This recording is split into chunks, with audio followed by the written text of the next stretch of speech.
The Chicago Sky and the Indiana Fever both have 2 wins.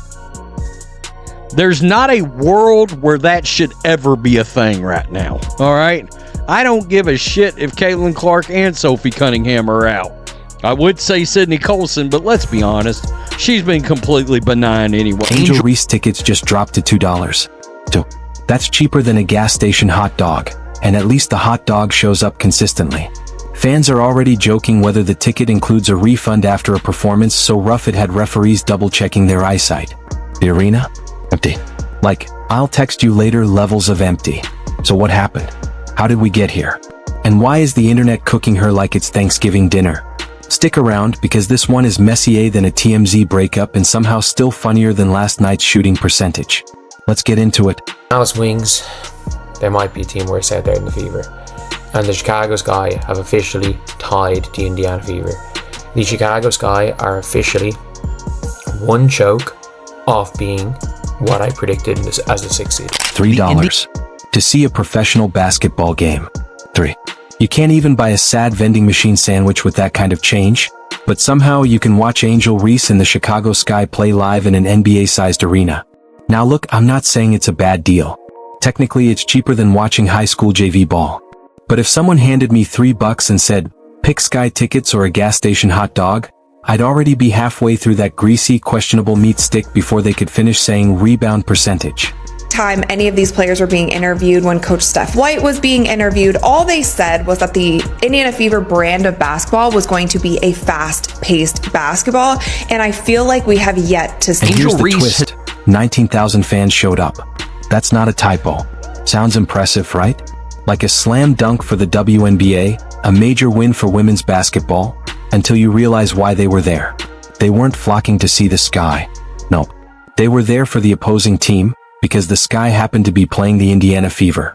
You know, the team with Caitlin, every camera is on me Clark, who basically carries the league's entire marketing budget on her back like it's a fanny pack. But this year, with Tyler Marsh salute, keeping Angel Reese further away from the rim, being a point forward if they're still doing this experiment, the bettors needed to change it up. The bettors needed to find something else that is surefire, and I think they have found it. Day 6 of Angel Reese missing her first shot. Day 6. These guys, as the kids would say, oh, they're diabolical for sure. So yeah, 19,000 people showed up, but let's be real. That wasn't a Chicago Sky crowd. That was a traveling Caitlin Clark cult on a Midwestern pilgrimage.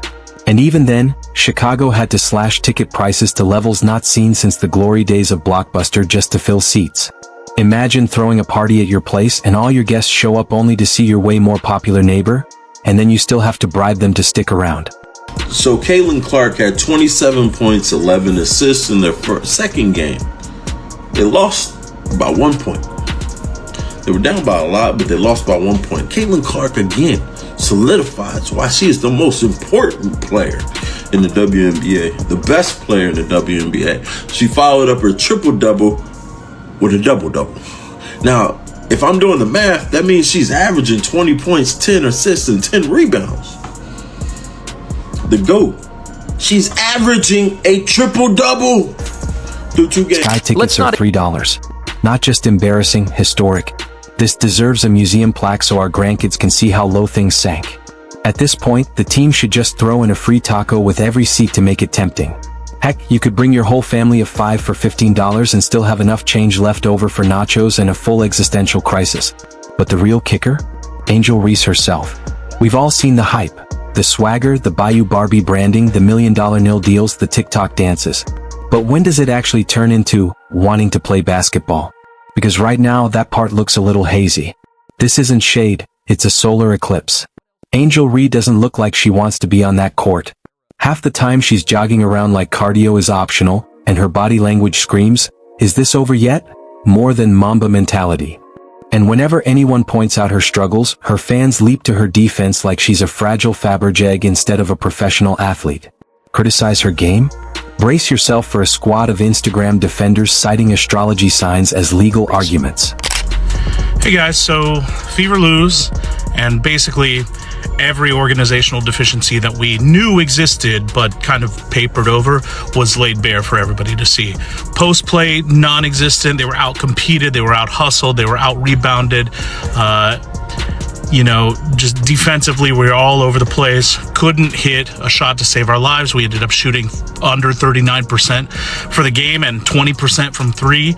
But really, the big problem is that we just are the backup point guard position. We don't have a catalyst that can start. Yes, there's a learning curve. But when your team's tickets drop lower than a thrift store clearance rack, and fans would rather eat microwaved gas station beef than watch your team play, maybe it's time for some self-reflection. Basketball, glitz, shoe deals, hype, still requires the tiniest shred of effort. Right now, Angel Reese is giving off full, "I'm just here so I don't get fined" energy. And the funniest part? Every time she steps on the court, the internet erupts like a Civil War reenactment. Half the people are ready to crown her the future face of the league. The other half are writing eulogies for her stat lines. Chaos, content, reality TV and sneakers. Those same seats? Wide open, popcorn-strewn plains of regret. Let's be brutally honest. If you're a young WNBA player and home game tickets are cheaper than a Starbucks cake pop, you're officially in the danger zone. We're talking emergency PR meeting, fake an injury kind of danger zone.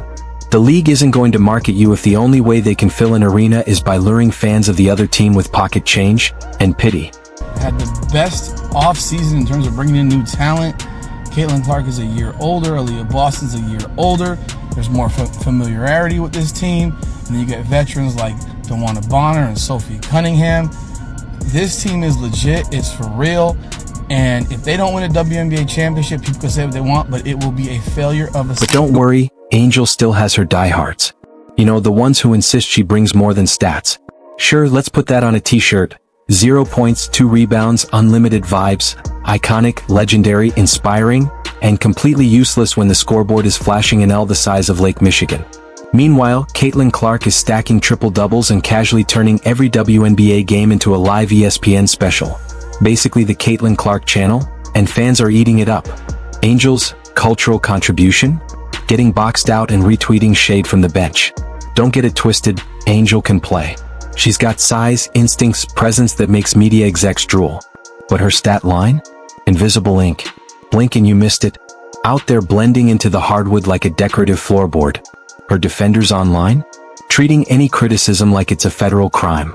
At some point, we have to stop pretending branding is a substitute for production. Being the moment only lasts so long before people start asking what you're actually doing. And $3 tickets? That's not fans rooting against you. That's the free market quietly whispering, "We're good." It's bad when fans spend more time filming TikToks than watching the game. You can hear entire conversations echoing through the arena because nobody's clapping unless Caitlin Clark touches the ball. It's like a concert where only the opening act shows up, and the headliner forgot their mic. The WNBA's been begging for attention for decades. And now that the spotlight's here, Angel Reese is wandering around like she accidentally signed up for a modeling agency instead of a basketball team. Hustle plays? Fast breaks? Or maybe too much to ask. Right now, the only fast movement we're seeing is fans sprinting for the exits by halftime.